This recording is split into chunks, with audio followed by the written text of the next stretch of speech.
Welcome to Voice of Mampurgu. I am your host, Na Atabia II. Ladies and gentlemen, I have watched an interview conducted by the Kusasis where Reverend Azumah was interviewed. And the title of the interview is History Don't Lie. I will want to believe that some of you also have had the opportunity to watch the video or the interview. Indeed, history don't lie, and history, as some will say, is a weapon. I have with me here our distinguished brother, Dr. Issah Imoro, to help us really understand whether indeed history lies or history doesn't lie. Doctor, you're welcome. Thank you very much, my big brother.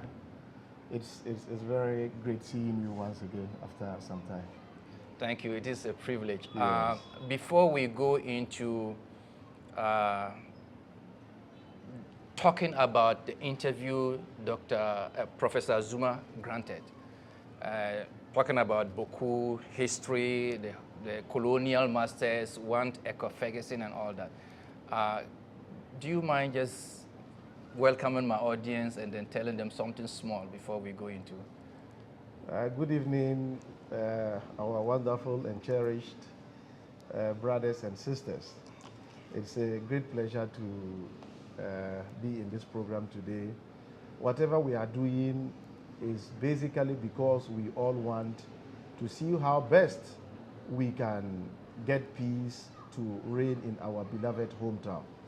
So the discussion we are having is one of the several ways by which we can all make sure that we put the proper and then the right narrative in place so that people can get to appreciate what is going on.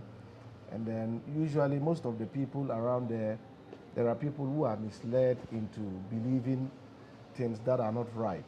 So when they believe that, they do things that are not, very good. So that's why it's indeed a great pleasure to engage in this discussion. All right, thank you very much. Ladies and gentlemen, we're going to center on 4 key areas. First of all, we'll highlight on a certain fictitious list of chiefs that Reverend Azumah, I want to believe, lied about. Then we'll then go into what he talked about, claiming that the Nayiri doesn't even know his children exist in Boku. The Reverend also talked about robbery activities that he claimed occurred during the slave trade era, accusing the Mamprosis and then the chiefs then. And last but not the least, his claim that the Nayiri had some problems with his children, the Mamprosis in Boku. Doc, have you listened to the interview yourself? Yes, I have listened to the interview. And like you indicated, the title of the interview is History Don't Lie, which is true. But the sad aspect is that when you try to tell lies on history, history doesn't lie. But if you try to tell lies on history, then you would be the one who is telling lies. So when I watched it, I was particularly sad because they had people for some time now have been trying to rewrite history. And then before they tried to rewrite history, I'm sure you would remember clearly, they never wanted to hear anything history. You remember in one of my engagements with Cletus Savoka on Good Evening Ghana, when we were discussing Boku, he became very averse to history. He just said that history is of the past, and I am living in the past. He never wanted to, listen to history at all, because they knew that the history doesn't help the cause of the divisiveness that they are pushing. So all of a sudden, if we have Reverend Azumah now trying to delve into history, I think it is a good thing. But as someone who is, considered an academic and also a reverend minister, it is expected that if you are engaging in these discussions, you at least pay fidelity to the facts, because a lot of people are listening. If you end up, misleading people, people would go into fighting because they are misled into thinking that something belongs to them and it is not. So that is why I was very sad listening to him, because he tried to rewrite history. Actually, the person who sent it to me was not even from Boko. He sent it to me and said, that look at someone trying to rewrite history. He didn't even know he was a reverend, minister. Lying about history. Lying about history, So I don't know if you would permit me, or before you come, would have just, before we go into the details, would have just given a short synopsis of how people have lied on history, and that has led us to where we are today. I don't know what you sure. think. Yeah, go ahead. Basically, people have been made to believe, particularly when I say people, the Kusasis. Historically, the Kusasis and the Mamprusis, then the Bises, and all the other tribes, they had been living peacefully in Boko. But some people, primarily because of politics, have come to put a wedge between all these tribes. And then what they used to do was that they just fabricated a story. They started first by saying that it was the colonial authorities who were coming to the Boko area. That was around 1907, 1906, 1907. That was the time the Mamprusis came to Boko. So if you are a Kusasi and you hear that the Mamprusis came to Boko in 1907, and when they were even coming, they came as cooks. And I have actually heard Cletus Avoka, a lawyer, make this claim that we came as cooks. So if an innocent Kusasi boy hears this, he thinks that no, people have come to take what belongs to them. That was the first lie. And this lie was actually repeated in the 1958 Opoku Afari committee. They actually made this point there. But after realizing that that particular lie was very clear, like somebody who has bald like me. If you have bald, you can't hide your bald hair. So the lie was just like somebody having bald. They couldn't hide it. Then they migrated from that one and now came and said that no Mamprusi had ever ruled Boko until 1932. And I'm sure you have heard this from Professor Agbango. You have heard this from even Reverend Azumah. Reverend Azumah, a number of times, said that Mamprusis did not have any authority on Kusasis until 1932. They said this. And Avoka also repeated the same thing. Then we educated them and made them understand that what you are saying is lies, because Boko already had chiefs before 1932. And we produced a list of chiefs, because the colonial authorities, they used to have list of chiefs they usually publish. We produced it for them. The one we produced it for them in the beginning was a 1917 list. So when Reverend Azumah saw 1917 list, he quickly now modified from 1932 and went to say it was in 1911. You see how nice it is. He had forgotten totally that he was based on the 1932. He was saying in 1932. Then he said 1911. That was when the Nayiri was made to lord over the entire Upper East area. Then we said no.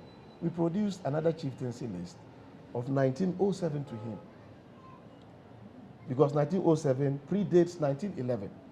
There you could see the Boko Naba as a Mamprusi and all that, and other chiefs which were all under the Nayiri. Then they jumped from 1911 now to 1909. And recently we produced another list which was 1902. So basically that is how they have migrated. And this tells us that they have put the lives of people at risk. They don't care about the lives of people.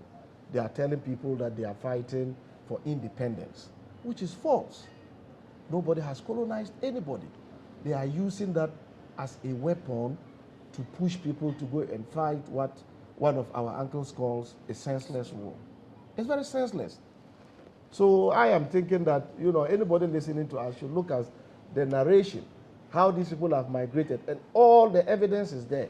You see them migrating from 1909 to 1930, to 1911 to 1907. Now finally, now that we produced 1902 list to him, I'm sure he would go to, he'll go before 1902. So that is it. And people are dying, and you keep on pushing people to this. So basically, that is the summary I wanted to talk about, how they have misled people. Yes. All right, thank you so very much. Ladies and gentlemen, once again, we are trying to do justice to the lies of Reverend Professor Azumah, the lies packaged for the Kusasis to fuel and torment troubled Imboku. And as you all know, at Voice of Mamprugu, we inform, we educate. Now, let's put this discussion in proper context.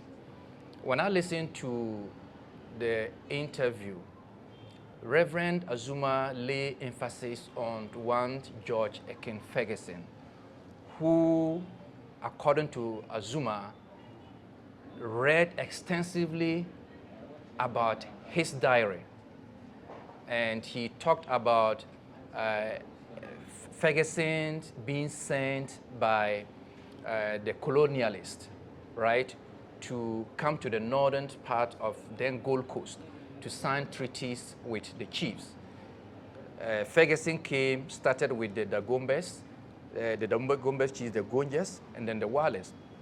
That was in 1892, according to Professor Azumah. Then Ferguson went back to Accra, and in 1894, the colonialists asked him to go up further north.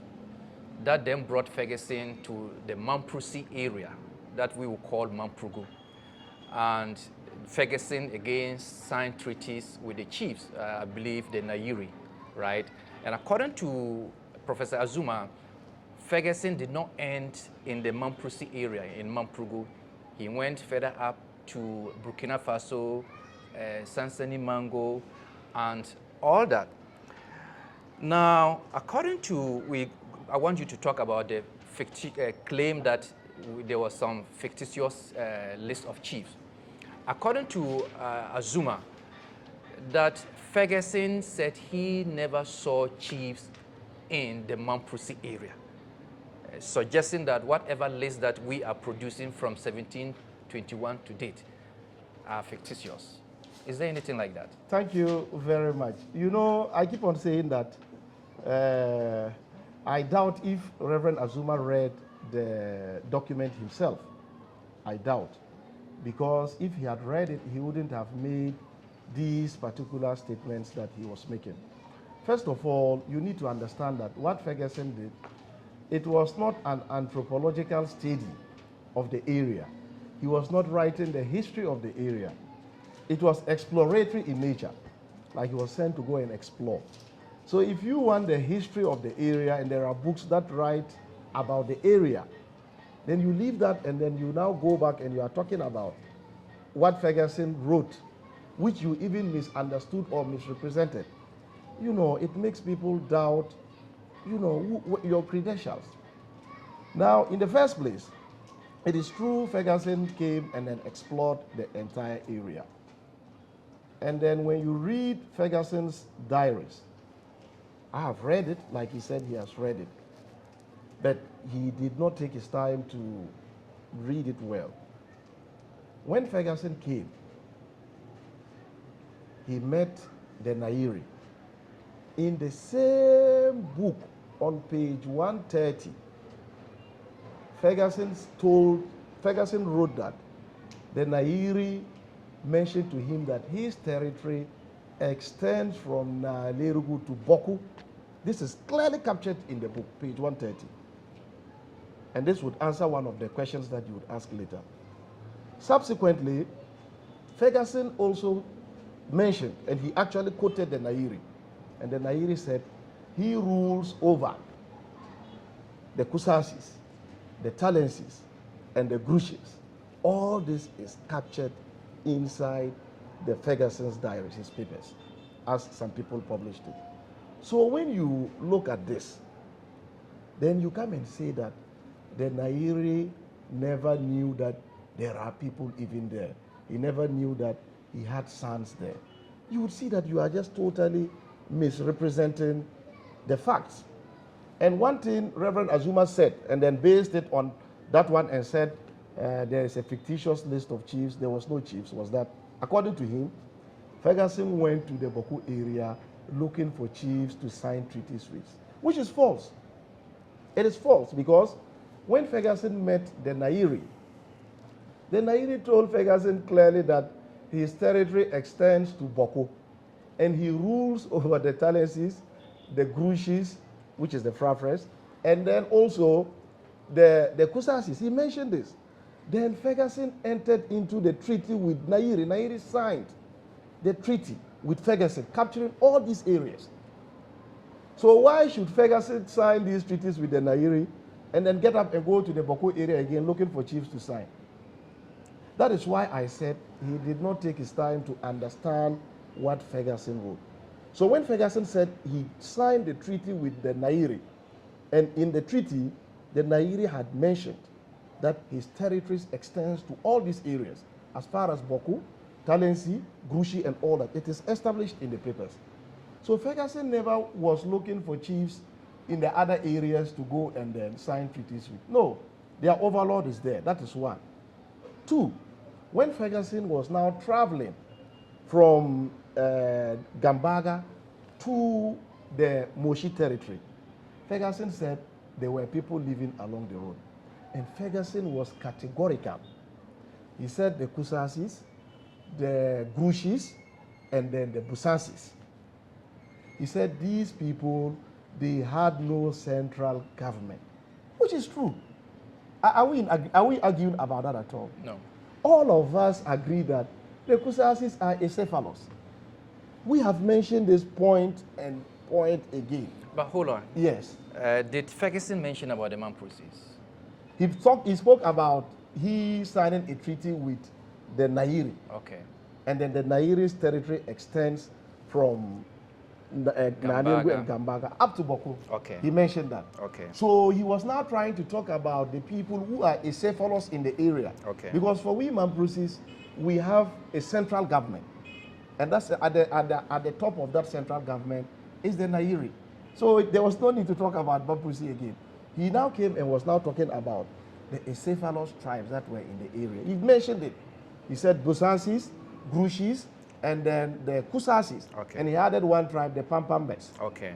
So he said they don't have a central government. Okay. They were acephalous in nature. That is what Ferguson said. So specifically, he was Yes. talking about acephalous He was talking about group acephalous of people. Yes. All right. And he ended up by mentioning that these acephalous tribes he met there, they told him that they were not under the authority of a king of the tribe. So of the tribe, the tribes, they are tribes, not of any king, but of their tribe because they were acephalous. And they were all under the Nayiri. The Nayiri had told Ferguson already. All right. Now, let's go to the next. No, but before we proceed, I just want to touch on the fictitious list because, you know, this is something that is established. It is established everywhere that in Boku, the first chief was Na Ali. This is established. Syme in his book even drew the genealogy chart. You can see it clearly, starting from Atabia when he established Boku, then Ali, Ali Bila, then Yakubu the first, up to Nabugri, your great-grandfather. Syme, it is in Syme's book. And Syme is not a Mamprosi. That is one. Two, in 1958, the Kusasis have a Bible, which is the Opoku Afari Committee. That is what they use to lay claim on the Boku scheme. In the Opoku Afari Committee, you know, we already have issues with the committee. We have issues, and we took it to court. So we are not quoting it because we think that it is evidence for us. No. But because the Kusasis use it as evidence, that is why we are quoting it for them. In the Opoku Afari Committee, the committee said that the first chief of Boku, it started with Ali. The same committee they used to lay claim to the Boku scheme. It says it started with Ali up to the Boku Naba at that time. So if the same committee agrees that the Boku scheme started with Ali, and that is what you, Reverend Azumah and Co. are using to say that you are fighting for your independence, why then do you now come and fight and say that Ferguson never mentioned any chiefs there. In any case, let me make this very important point. You know the Kusasis, they claim that they are Tingindanes. And then before we became chiefs, they were being ruled by Tingindanes. I'm sure you heard of this. Okay, the question I would ask Reverend Azumah is, why is it that Ferguson never spoke about Tingindanes? That's the question you should ask yourself. Ferguson should have said that when I went to the Boku area, the people I saw there, they had no chiefs, but they had Tingindanes who were ruling there. I think that's the logical thing Reverend Azumah should have argued on. The man never said, he never mentioned Tingindanes there. So you are not concerned about that. You are rather concerned about us. Forgetting that the entirety of your arguments are based on your assertions that you were Tingindanes and you were being ruled by Tingindanes. But Ferguson never mentioned that. So basically, that is the point about the list. The list is established. All right. I don't so think we I have mean, to belabor that point. you Yes. and I and everybody knows that indeed Reverend Azumah is a liar. Yes. He's a damn liar. Yes. Now I want to box these three areas Yes. for you to wrap up with us. He talked about the Nayiri saying he doesn't know his children in the Boku area, that's the Mamprosis, Yes. and that the Mamprosi chiefs. Now he the one saying that they weren't chiefs. He's saying that Ferguson is saying the Mamprosis chief were making robbery activities there, and then also that the Nayiri and the Mamprosis had a problem. Can you break this loaded question into pieces? So quickly, just to let the whole world know that Reverend Azumah, he doesn't behave like a reverend pastor. He misleads people and then seeks to knock people's heads together. You know, after Ferguson signed the treaty with the Nayiri, Ferguson was now moving, and he specifically mentioned the Acephalo tribes there. He mentioned the Kusasis, the Busanges, and then the Grushis. And Ferguson said that amongst these people, there are people who usually claim that they are chiefs. Ferguson was referring to these same Acephalo tribes, not anybody, not Mampusis. Because in it, he says the reference tribes, which are the Busansis, the Kusasis, and the Grushis. So he says amongst these people, there are people sometimes who behave or who say they are chiefs. And then they use that one to escort people along the trade route and then all that. Ferguson was clear on the people he was referring to. But Reverend Azumah says he's talking about the Mampusis. When a Mampusi was never mentioned, then let me tell you why Reverend Azumah should be, very careful and then fear God in his utterances. Now, hold on. In the 1958, is that what you are coming to tell me? No, you hold on, because then you tie in. You see, yes. Talking about Ferguson, yes. Ferguson said the Boku area belonged to the Grunsis, a group of the Grunsi tribe called Kusasis. I don't know. I haven't read the book, but I've read it. What Ferguson said was that he said when he was traveling from Gambaga to Moshiland, the gap between there, he found people who were living there, and those people were the Grushis, the Kusasis, and then the Busansis. That's what Ferguson said. So he didn't say the land belonged to the No, he didn't say. He said the people living there were he found living there were the Grushis, the Kusasis, and the Busansis. That's what Ferguson said. So now back to the point about the Reverend Azumah saying that it was the Mamprosis who were pillaging and who were stealing and robbery. Look, in 1958, Opoku Afari Committee, do you know what the committee found? And that was actually what the Kusasis used to lay claim on the Boku scheme.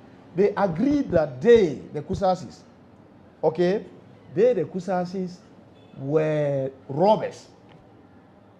They were those robbing the roads. In their report. Written clearly that they formed themselves into armed robbers on the road, and they were stealing Mampusi tradesmen who were traveling from Tinkurugu to the north.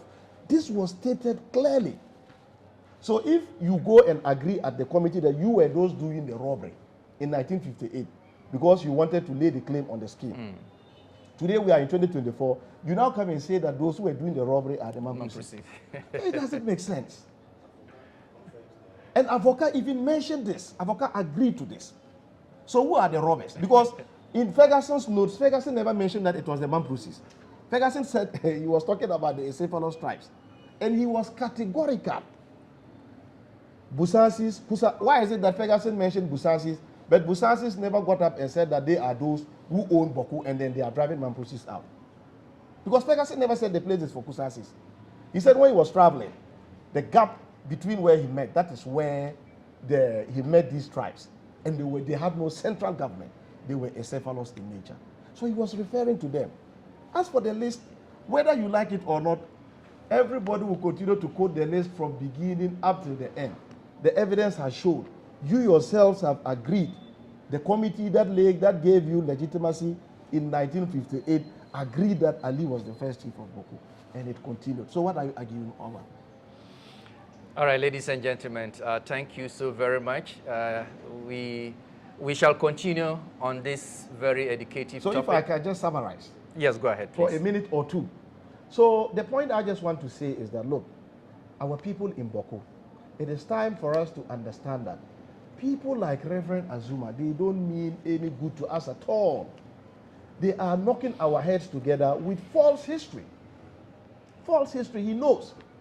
And Reverend Azumah himself knows that what he's saying is palpable falsehood.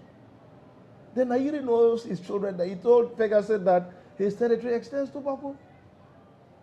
He knows. And then Ferguson was specifically talking about encephalous tribes, which all of us, we are not even in argument about. All of us have agreed about it. We have agreed. So I just want to appeal to our people that, look, whether Mamprosis or Kusasis, we need to be very careful with the likes of Reverend Azumah. There are other issues that maybe we might find time to talk about, but this is basically, a response to what he has said, which is falsehood. Yes. All right, thank you so very much. And then, Doctor, I would like to find out from you whether you've read Ferguson, you've listened to Professor Azumah's lies.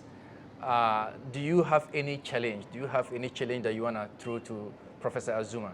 Yes, the challenge is simple. We have always, called for, an open discussion between us and them. If Reverend Azumah is ready, we can get all the media and then we sit down and engage. The media would see what the issues are. So I am giving him, that challenge. He should find time and come and then we sit down. He's my uncle. I hope you know that. Yes, he's my uncle because your uncle's cousin is your what? Is your uncle? Yes. He's a cousin to the likes of late Dr. Sambugu. He knows their family is of younger descent. He knows. Oh, so he's not a Kusasi? No, he's of younger descent. He knows. Okay. And their family and our family, especially the Bugri family, they are very close. He knows this. And that is why when he went to seek for chieftaincy, they denied him. He knows all these things. All right. So my appeal is just that, look, Reverend Azumah, come. I heard you saying that you don't want to come to the negotiating table, that there is no dialogue, there is no court. So you are in effect urging people, young boys, to go and fight, which is bad. Abandon that. Come and then we'll sit man to man and then talk about it. All right, ladies and gentlemen, we also want to support the call for a debate, a public debate, where all the cameras are pointing at the Mamprosis and then the Kusasis. Indeed, one prominent Kusasi politician, Hassan Ayarga, also appealed to Ghanaians that they should create a platform for that. A Voice of Mamprogo, we endorse it, and we also want to appeal to Ghanaians, we want to appeal to the government to create such a platform for the Mamprosis and the Kusasis to make their case before the public. Thank you and good night.